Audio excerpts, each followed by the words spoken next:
Okey, terima kasih Syamimah Saripanu untuk laporan khas tersebut. Jadi sekarang ini kita nak bersama dengan seorang tetamu kita iaitu Profesor Madya Dr. Nurulin Khalid, pensyarah kanan Fakulti Ekonomi dan Pengurusan Universiti Kebangsaan Malaysia untuk sama-sama kita bicarakan mengenai jihad inflasi dan subsidi, keperluan subsidi bersasar. Assalamualaikum.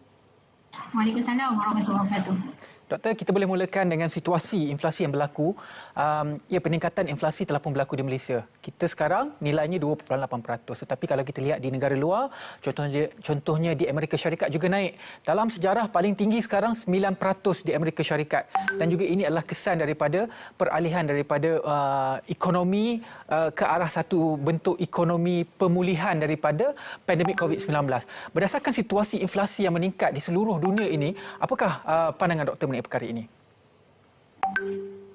Okay, terima kasih. Pertama sekali saya nak ucapkan terima kasih kepada RTM dan juga Selamat Pagi Malaysia kerana sudi menjemput saya untuk berbicara tentang topik hari ini iaitu jihad inflasi dan subsidi, keperluan subsidi bersasar.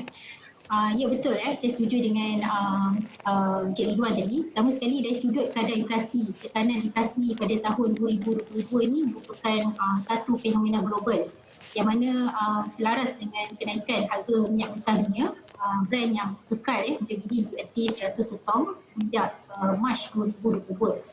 Selain itu, kita tahu gangguan bekalan rantaian dunia yang telah sikit sebanyak menjejaskan bekalan baja dan juga makanan ternakan telah pun meningkatkan harga makanan tadi dengan mendadak dah. Jadi sebagai sebuah ekonomi yang terbuka, Malaysia ni juga tak terkecuali daripada tekanan inflasi global tadi. Jadi bermakna kenaikan harga barang tadi sukar kita elakkan sepenuhnya. Jadi sebagai rujukan, seperti yang telah dimaklumkan oleh Cik Ridwan tadi, kadar inflasi di Malaysia pada bulan Mei 2022 telah mencatatkan 2.8% pada bulan yang sama. Dan kadar inflasi di beberapa negara seperti Amerika Syarikat, United Kingdom mencecah sehingga 9%, manakala Thailand 7%, serta Singapura dan Filipina melebihi 5%. Jadi daripada data yang ditunjukkan ni jelas menunjukkan bahawa kadar inflasi di Malaysia walaupun kelihatan lebih tinggi berbanding dengan purata tahunan jangka panjang iaitu sekitar 2.5%. Tetapi kadar ni masih lagi dianggap rendah lah berbanding dengan negara-negara lain secara relatif. Jadi mengapa ini berlaku? Kerana kadar inflasi di Malaysia ni masih lagi sederhana berbanding dengan negara lain pada bulan Mei ikutan langkah kawalan harga barang dan juga perkhidmatan dengan kerajaan berikan subsidi harga bahan api dan makanan serta rebat elektrik untuk pengguna domestik. Jadi menerusi simulasi oleh Jabatan Perangkaan Malaysia, inflasi 2.8% tadi mungkin menjadi 11.4% pada bulan Mei. Jadi mendadak tanpa subsidi penggunaan yang telah disalurkan. Dari segi kos sara hidup sudah pasti apabila inflasi lebih tinggi berbanding dengan kebiasaan, maka kumpulan yang mudah terjejas tadi akan mengalami kesan peningkatan harga barang dalam kuantum yang lebih besar berbanding dengan kumpulan yang berpendapatan tinggi lah. Doktor, masih lagi kita nak menyentuh mengenai isu semasa yang berlaku di Malaysia. Kalau kita boleh lihat semalam muat naik oleh Tengku Zarful di mana beliau menerangkan mengapa sebenarnya ringgit Malaysia kini lebih rendah berbanding dolar Amerika. Mungkin doktor boleh perjelaskan isu ini dan mengapa hal ini terjadi, doktor? Okey. Ya betul. Dari segi konteks yang lebih luas ni sebenarnya orang yang mengalami kesan inflasi ini berbeza-beza lah bergantung pada keadaan orang tersebut. Contohnya di mana dia tinggal sama ada di bandar atau luar bandar, apa pekerjaan dia, contohnya pekerjaan dengan gaji minimum ataupun eksekutif yang berpendapatan tinggi, apa tanggungan dia, contohnya anak 2 orang versus anak 6 orang dan lain sekali apakah corak perbelanjaan individu tersebut lah. Jadi sebenarnya inflasi ni kalau kita boleh lihat daripada perspektif umum iaitu inflasi yang diterbitkan oleh Jabatan Perangkaan setiap bulan adalah inflasi yang mempunyai bias. Secara umumnya inflasi yang dikeluarkan oleh Jabatan Perangkaan adalah piawai rata peningkatan harga yang dapat menggambarkan inflasi di Malaysia lah. Jadi berbalik pada soalan tadi tu, sekarang ni kita memang RM memang lemah lah berbanding dengan dolar dan isu ni menyebabkan dolar tadi lebih kukuh lah. Dan kalau kita lihat daripada perspektif isi rumah terhadap kos hari hidup itu boleh dipengaruhi oleh bias boleh jadi ataupun indeks harga harian ataupun everyday price index EPI dan juga indeks harga harapan ataupun perceived price index PEPI itulah. Jadi apa sebenarnya EPI dan PEPI ni yang saya rujuk pada sumber yang pernah diterbitkan di Malaysia sendiri, iaitu artikel oleh Bank Negara Malaysia dalam quarterly bulletin first quarter 2017, di mana tajuknya inflation perception versus reality. Jadi kadar inflasi anggapan ataupun EPI PEPI ini boleh menjadi lebih tinggi berbanding dengan inflasi sebenar yang dilakukan oleh Lozum lah. Doktor, saya suka melihat situasi yang berlaku di Malaysia. Ya, sebelum ini kita sering membaca keluhan masyarakat dan terutamanya di media sosial berkenaan dengan tekanan kos sara hidup yang semakin meningkat. Naiknya harga ayam, naiknya harga telur, naiknya harga minyak menyebabkan makanan yang lain juga naik. Tetapi dalam masa yang sama juga, kalau kita lihat dari segi lifestyle masyarakat Malaysia, zaman sekarang ataupun beberapa ketika ini, kalau kita lihat booking kereta makin meningkat. Panggung wayang penuh dan sebagainya. Gambaran ini adakah menunjukkan bahawa rakyat kita ini bimbang ataupun bagaimana, doktor? Pandangan doktor? Ya, okey. Ya, betul. Sebenarnya kalau kita lihat kadar inflasi ni sebenarnya ada bias lah. Contohnya kalau kita lihat, saya bagi contoh lah, yang gemar makan roti canai di kedai Makcik Kiah, misalnya kata, dan Makcik Kiah tadi dia meningkatkan harga roti canai daripada RM1 kepada RM1.50 sekeping. Jadi disebabkan dakwaan Makcik Kiah bahawa kos minyak masak tadi telah meningkat, walaupun Makcik Kiah mungkin guna minyak masak paket yang bersubsidi dalam perniagaan dia kan. Jadi sekiranya kita melihat inflasi dalam perspektif tersebut, iaitu kenaikan sebanyak 50% daripada RM50 kepada RM1, peningkatan 50% daripada RM1 kepada RM1.50. Jadi apa yang kita berlaku ialah inflasi tadi dilakukan tak betul, sebab inflasi yang kita alami ni dalam kes roti canai tadi. Manakala kalau kita mengambil kira contohnya dalam peningkatan harga saja, sebaliknya kalau harga turun, maklumat tu tak diperlukan oleh pengguna lah.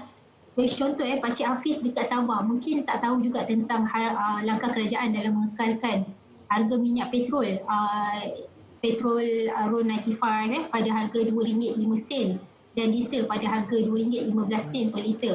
Serta dia mungkin tak tahu tentang tarif elektrik untuk pengguna domestik yang masih tak dinaikkan bermula 1 Julai 2022 hingga 31 Disember 2022. Tetapi dia hanya memikirkan tentang harga ayam tadi yang telah meningkat kepada RM9.4 per kilo kan. Jadi subsidi minyak masak botol pun yang telah ditarik semula, walaupun sebenarnya kawalan harga tadi sebenarnya memberi kesan yang lebih besar. Jadi dalam konteks ni, dalam fikiran Pakcik Hafiz tadi, inflasi tadi hanya untuk item barang yang naik tapi bukan untuk item yang turun tadilah. Inilah antara penjelasan kenapa setiap orang mengalami kesan inflasi dan kos hari hidup yang berbeza-beza tadi. Cuma saya pasti dari segi perancangan dan juga pelaksanaan dasar, kerajaan perlu mengambil pendekatan yang terbaik dan sudah pasti tidak ada penyelesaian yang boleh memuaskan hati semua orang lah. Jika kita lihat semalam dalam sidang media khas oleh Menkom kita sendiri, iaitu daripada pasukan khas untuk memerangi inflasi ini, menyatakan bahawa ada beberapa isu yang dipolemikkan kerana seperti contoh isu mengenai OPR. Sebelum ini pun OPR itu sering dimesyuaratkan, dibicarakan tapi tidak digembar-gemburkan. Sehingga kini barulah sebenarnya keluarga Malaysia terbuka mata untuk memahami. Ini bermaksud pemahaman keluarga Malaysia mengenai beberapa isu itu mungkin sedikit kurang, menyebabkan mungkin ada tersalah faham. Jadi kalau kita berbalik kepada tajuk kita hari ini, iaitu subsidi bersasar. Pemahaman yang perlu kita tahu mengenai subsidi bersasar ini bagaimana, doktor? Okey, pertama sekali saya lihat perubahan pasukan khas jihad tangani inflasi tadi membuktikan yang kerajaan kita tak mengamalkan sikap lepas tangan lah dalam menyelesaikan isu-isu rakyat yang kian mendesak tadi. Jadi ramai yang tak sedar bagaimana kerajaan menjalankan peranan mereka dalam mengurangkan impak inflasi kepada rakyat tadi. Justru penubuhan pasukan ini adalah satu pendekatan retas kementerian yang lebih holistik dirumuskan oleh kerajaan dan dalam memastikan rakyat memahami situasi yang sedang melanda negara lah. Jadi kerajaan membuat pengumuman setiap kali mesyuarat diadakan untuk memaklumkan rakyat apakah tindakan yang akan diambil bagi mengatasi masalah inflasi dan rakyat juga dapat bertindak sama. Jadi pada pandangan saya ini sebenarnya maksud sebenar di sebalik nama jihad yang digunakan, iaitu kebersamaan kerajaan ataupun dalam konteks lebih luas lagi peniagaan serta rakyat tadi bersama-sama berganding bahu dalam menyelesaikan masalah inflasi yang lebih tinggi dalam konteks negara Malaysia ketika inilah. Jadi secara peribadinya saya berharap pasukan khas ni dapat menyusun strategi dan menyelaraskan tindakan tadi untuk menyelesaikan isu berkaitan inflasi khususnya dalam mengawal kenaikan harga barang tadi dengan lebih berkesan. Jadi sudah pasti perkara ini dapat dicapai melalui penguatkuasaan yang lebih jitu dalam mencegah salah laku peniaga. Secara umumnya kita panggil sebagai pencatutan ataupun profiteering dan melihat apakah kesan domino akibat kenaikan barang serta harga barang tadi serta dapat menyelesaikan masalah rantaian bekalan barangan.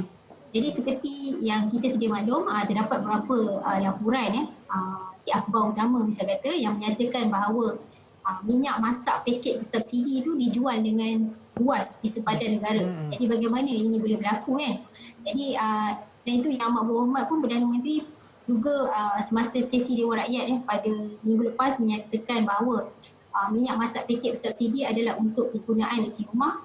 Tetapi apabila Makcik Kia yang menjual pisang goreng contohnya, dia menggunakan minyak masak paket ni, buka puasa pula tak sampai hati nak saman. Jadi inilah antara peranan yang saya harap pasukan khas jihad ni dapat selesaikan setidak-tidaknya untuk mengurangkan kesan inflasi dalam jangka pendek dan tidak bergantung kepada elemen subsidi oleh kerajaan semata-mata untuk mengawal harga barang. Doktor, dalam situasi yang berlaku di Malaysia, kita tidak dapat nafikan bahawa berlakunya pemberian subsidi itu secara pukal. Contohnya memang kita menyasarkan untuk memberi subsidi, contohnya petrol kepada golongan yang disasarkan B40 dan sebagainya, tetapi kita tidak ada metod ataupun mekanisme untuk memberikan subsidi itu secara tepat kepada mereka. Yang efektif itu tidak ada.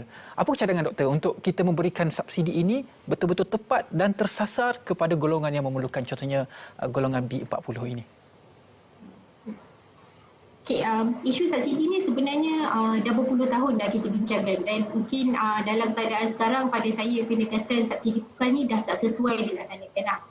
Contohnya seperti yang kerajaan berikan subsidi pukal terhadap petrol, terhadap diesel, elektrik. Jadi pasukan khas jihad tadi perlulah mengkaji semula subsidi bersasar seperti yang telah dilakukan oleh kebanyakan negara maju untuk mengurangkan beban rakyat tadi. Jadi walaupun ini menunjukkan keprihatinan oleh kerajaan, namun subsidi yang bertujuan untuk menampung kos harga hidup tadi menerusi subsidi menyeluruh ataupun kita panggil sebagai subsidi tersasar ataupun blanket subsidies yang meliputi petrol, diesel, air dan elektrik. Jadi golongan M40 dan T20 juga mendapat manfaat yang lebih besar lah. Sebagai contohnya kumpulan B40 mungkin naik motor pergi ke tempat kerja menggunakan petrol dalam jumlah yang lebih rendah berbanding dengan kumpulan T20 tadi yang menggunakan Belfire dan dia pergi mengisi minyak Pro95 untuk pergi ke tempat kerja dan outstation di seluruh Malaysia. Jadi amat perlulah subsidi bersasar selain dapat menjimatkan perbelanjaan kerajaan, ia dapat memberi manfaat kepada rakyat negara inilah. Jadi tapi kita rakyat sendiri perlu faham bahawa pendekatan subsidi sasar ni akan menyebabkan inflasi kita lebih tinggi lah, mungkin sama seperti di UK dan di US. Tapi langkah pertama yang kerajaan perlu lakukan ialah meyakinkan rakyat dulu. Walaupun inflasi itu mungkin meningkat dengan tinggi jika subsidi bersasar dilaksanakan, namun kumpulan mudah terjejas tadi iaitu kumpulan B40 tadi sebenarnya tidak terbeban sebab mereka akan dibantu oleh kerajaan di mana ada lebihan hasil yang dapat dijimatkan berbanding dengan kalau kita mengamalkan subsidi pukal tadi. Jadi kalau kita lihat kenyataan oleh Yang Berhormat Menteri Kewangan misalnya telah menegaskan bahawa unjuran perbelanjaan subsidi kepenggunaan yang kita gunakan setakat ini adalah berjumlah 77 bilion pada tahun 2022. Jadi ini menunjukkan jumlah subsidi ni agak tinggilah berbanding dengan jumlah yang ditanggung semasa COVID. Jadi kalau subsidi kepenggunaan tadi yang meliputi petrol, diesel, minyak masak, tepung, elektrik dan sebagainya, iaitu sekitar 51.4 bilion. Dan subsidi petrol, diesel, LPG pula berjumlah kira-kira 37.3 bilion. Jadi kalau keadaan ini berterusan, kerajaan mungkin terpaksa menambah hutang sedia ada, dan kesannya had ceiling hutang per KDNK tadi perlu ditingkatkan. Ini sekaligus dalam jangka masa panjang boleh memberi kesan kepada penerapan kredit dan akhirnya mengurang keyakinan pelabur tadi untuk melabur di Malaysia. Jadi pemberian subsidi yang lebih bersasar perlu dilaksanakan agar pembelanjaan kerajaan tadi dapat dilaksanakan secara cekap dan berkesan, khususnya dalam memastikan kedudukan kewangan kerajaan kekal kukuh dan akhirnya dapat menyediakan ruang fiskal yang lebih mencukupi dalam menghadapi sebarang krisis pada masa hadapan. Okey, terima kasih Doktor di atas penjelasan yang diberikan sebentar tadi. Sebenarnya banyak lagi isu yang perlu kita rungkaikan, terutama sekali ada beberapa perkara yang tular di media sosial yang perlu kita perbetulkan. Tetapi itu sahaja masa yang kita ada bersama dengan Profesor Madya Dr. Nordin Khalid, Pensyarah Fakulti Ekonomi dan Pengurusan Universiti Kebangsaan